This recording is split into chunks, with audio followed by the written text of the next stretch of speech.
Last year, 1.25 million cattle were assessed, with 90% complying and attracting a premium around 10 cents a kilo. James Fremantle reports on how you can make sure you meet the quality threshold and reap the financial rewards on offer. 600 hectares of red basalt soil finish beef cattle at an impressive 2.5 to 3 beasts per hectare. With 800 mils of rain a year and intelligent management, cattle quickly add 220 to 240 kilograms of live weight, and 98% of them attract a 10 cents per kilogram premium on slaughter. I think that the greatest achievement that's been achieved on this property is the 2,000 kilograms of beef live weight gain in a calendar year per hectare, done by a discussion group which I am chairman coordinator of. Leon Quillam has managed Muirhead Enterprises at Winnaleah in northeast Tasmania for 23 years. When we first started, our compliance rate wasn't real great. Leon's focus is on achieving Meat Standards Australia, or MSA, specifications to achieve the best return available. Within months of enrolling in MSA, he'd taken non-compliance rates from 17% to consistently under 2%. I think the biggest benefit is dollars in your hip pocket. And he has plenty of good advice for those wanting to take it on. Your nutrition's got to be right. Selecting the animals that are to go at least 14 days prior, which is a necessity for MSA. The other thing which I find is very, very helpful is to run your animals in weight groups rather than in a mob size.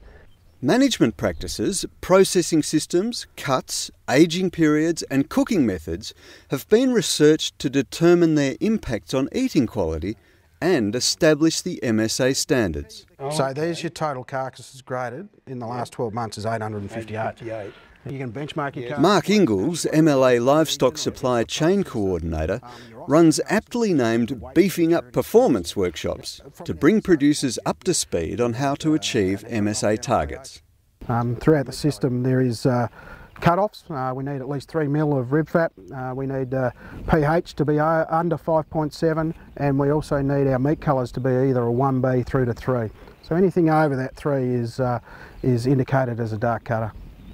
It's free to become an MSA registered producer, and with the rapid expansion of the market for accredited meat, an extra 200,000 MSA graded cattle will be required this year alone.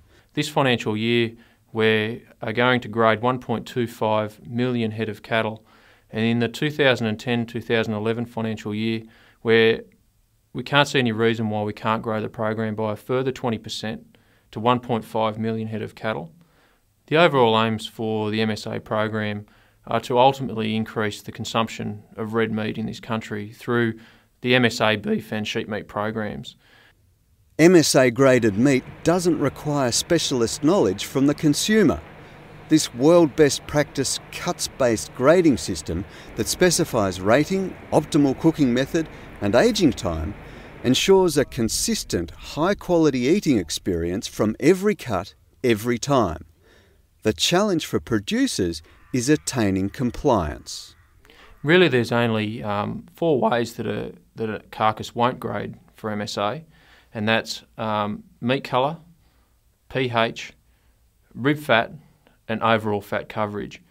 Yeah, high pH and dark meat colours can be directly related back to the amount of nutrition that animal's been on in the last 30 days prior to slaughter.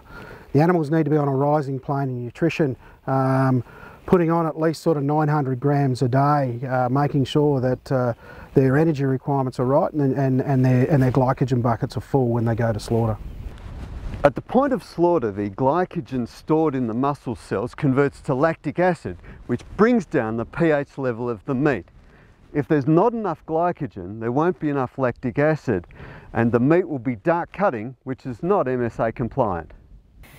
Dwayne Woodham is Southern Livestock Manager at Swift, which has recently implemented MSA grading in its Brooklyn plant in Victoria.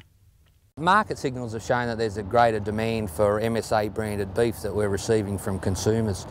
So Swift have undertaken that whilst we do also MSA grade at other plants, Townsville, Dinmore, Beef City Longford and King Island, we see an opportunity here to brand our product with the Royal brand out of Brooklyn.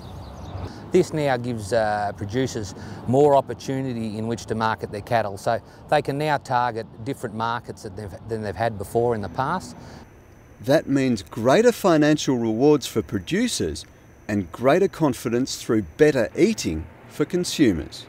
We've really evolved now to where we have a program that can grade any animal anywhere in the country of any description, and that's pretty exciting. And we can predict the eating outcome on an individual cuts basis of any of those cattle as we grade them.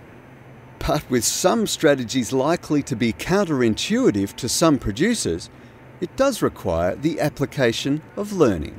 Yeah, one of the most common phone calls I would get would be from a producer that's chasing the premium, and there are premiums out there for MSA product, and they would send in a load of cattle and probably get 25 to 30% non-compliance. Probably the first port of call for growers to get more information about the MSA program is our website.